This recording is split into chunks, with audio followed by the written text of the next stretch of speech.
Bismillahirrahmanirrahim. Assalamualaikum warahmatullahi wabarakatuh. Nama saya Raihanur Fadlur Rahman. Saya akan mempresentasikan spanning tree konsep. Nah, di spanning tree protocol atau STP adalah sebuah protokol jaringan yang digunakan untuk mencegah terjadinya loop pada topologi jaringan yang menggunakan teknologi switching. Tujuannya adalah yang pertama, mencegah terjadinya loop atau perulangan paket data dalam jaringan. Yang kedua, memastikan jalur terbaik yang dapat digunakan dalam pengiriman paket data. Yang ketiga, mengoptimalkan kinerja jaringan dengan mengatur aliran data secara efisien. Habis itu ada konsep dasarnya.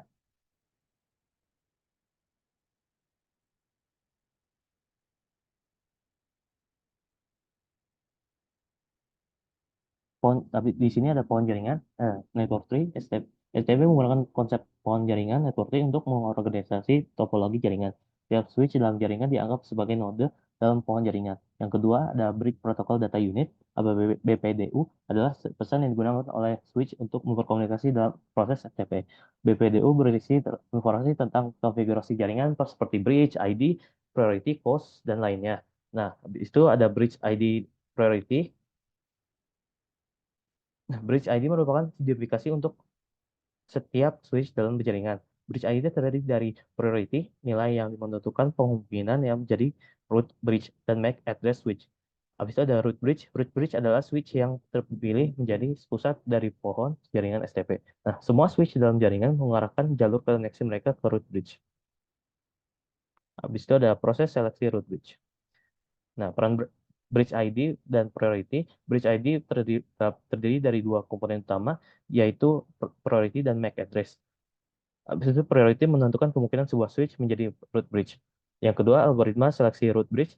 Algoritma STP menggunakan algoritma seleksi root bridge untuk menentukan switch mana yang akan menjadi root bridge. Habis itu bridge dengan nilai terendah menjadi root bridge. Setelah proses seleksi switch dan nilai bridge ID terendah akan menjadi root bridge, semua switch lainnya akan mengatur jalur koneksi mereka agar mereka mengarah ke root bridge. Nah, penentuan designated port, yang pertama role dan state port. Pada STP, setiap port yang memiliki dua atribut penting dalam STP, yaitu role dan state. Role port terdiri berupa dari root port, listening port, atau blocking port. Nah, yang kedua ada stored port, terdapat berupa blocking, listening, learning, atau forwarding. Habis di sini ada ada lagi proses penentukan designated port. Setiap switch dalam jaringan menentukan port mana yang akan menjadi designated port untuk setiap segmen jaringan.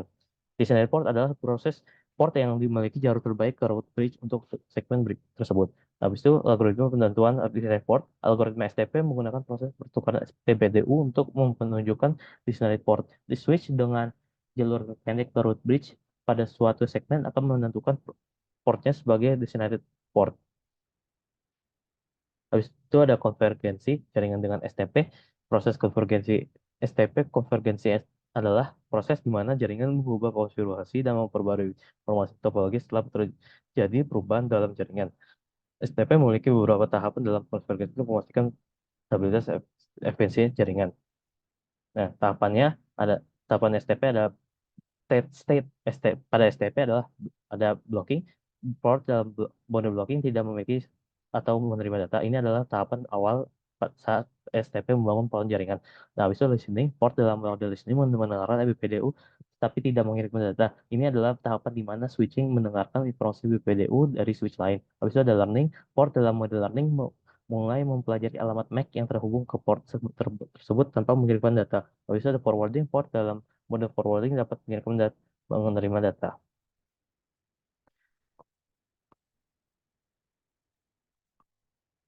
Kita langsung lanjut aja ke implementasi STP dalam jaringan. Nah, konfigurasi STP pada switch Cisco itu Cisco Switch mendukung beberapa versi STP seperti STP, RSTP, dan MSTP itu yaitu Multiple Spanning Tree Protocol. Konfigurasi STP dapat dilakukan melalui CLI, Command Line Interface, atau mulai antarmuka grafis. Nah, perintah-perintah CLI untuk STP, beberapa perintah CLI yang umum digunakan untuk mengonfigurasi STP pada switch Cisco, yaitu Spanning Tree Mode, mengatur mode STP, STP, RSTP, MSTP.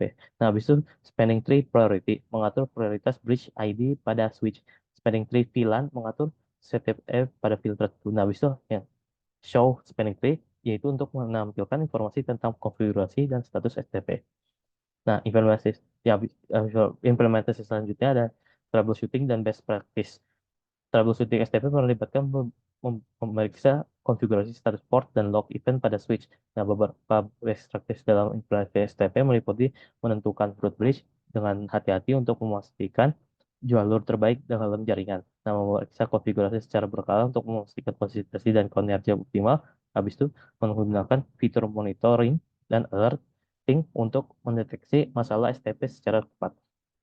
Ini adalah referensi-referensi atau sumber yang saya gunakan. Nah, terima kasih untuk proses saya kali ini. Kalau lebihnya mohon maaf. Assalamualaikum warahmatullahi wabarakatuh.